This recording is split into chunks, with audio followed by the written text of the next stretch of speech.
ብሽም ጎይታናን መድሓኒናን ኢየሱስ ክርስቶስ ከምብበኤ መበል 29 መዝሙር ኣቱም ውሉድ ብርቱዓት ንእግዚአብሔር ሃቡ ንእግዚአብሔር ክብርን ሓይልን ሃብዎ ንእግዚአብሔር እቲ ንስሙ ዝግባእ ክብሪ ሃብዎ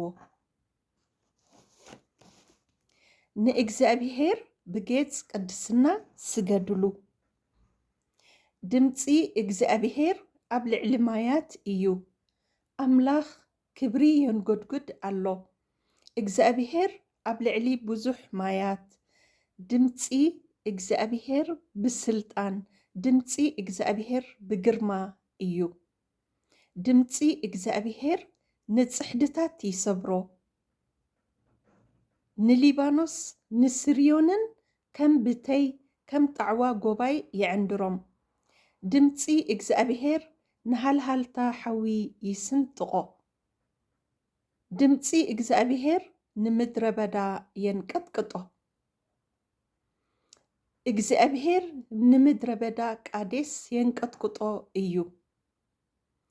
ድምፂ እግዚአብሔር ንእራባት የውልደን ንዱር የርግፎ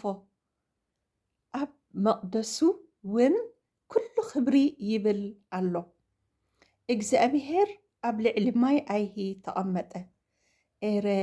እግዚአብሔርሲ ንዘለዓለም ነጊሱ ክቕመጥ እዩ እግዚአብሔር ንህዝቡ ሓይሊ ይህቦ እግዚአብሔር ንህዝቡ ብሰላም ይባርኾ ኣሜን ከምኡውን ካብ ዘዳግም 28 ካብ 1 ክሳብ 9 ከንብቤ ክኸውን ድማ እዩ ቃል እግዚአብሔር ኣምላኽካ ኣጸቢቕካ እንተሰማዕካ እዚ ኣነ ሎሚ ዝእዝዘካ ዘለኹ ኩሉ ትእዛዛቱ ተጠንቂቕካ እንተገበርካዮ እግዚአብሔር ኣምላኽካ ኣብ ልዕሊ ኩሎም ህዝብታት ምድሪ ክብከብለካ እዩ ቃል እግዚአብሔር ኣምላኽካ እንተ ሰሚዕካስ እዚ ኩሉ በረኸት ክመጸካን ክረኽበካን እዩ ንስኻ ኣብ ከተማ ብሩኽ ትኸውን ኣብ መሮር ድማ ብሩኽ ትኸውን ፍረ ኸርስኻን ፍረ ምድርኻን ፍረ ማልካን ምውላድ ላምካን ምፍራይ ኣባጊዕካን ከኣ ብሩኽ ይኸውን መሶብካን መልወሲኻን ብሩኽ ይኸውን ንስኻ ኣብ ምእታውካ ብሩኽ ትኸውን ንስኻ ኣብ ምውጻእካ ውን ብሩኽ ትኸውን ነቶም ዝለዓሉኻ ጸላእትኻ እግዚአብሔር ኣብ ቅድሜኻ ተሰዓርቲ ይገብሮም ብሓንቲ መንገዲ ይወጹኻ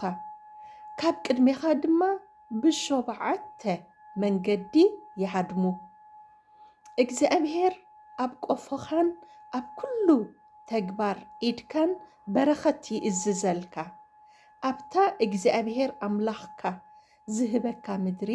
ድማ ክባርኸካ እዩ ትእዛዛት እግዚአብሔር ኣምላኽካ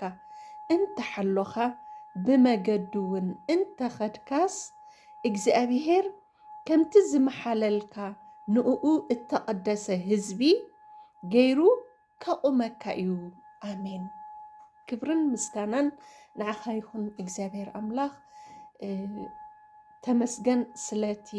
ቃልካ እግዚአብሔር ኣምላኽ ንቓልካ ክንተግሃሉ ንቓልካ ክንነብረሉ የዕንቲ ልቦናና ክፈተልና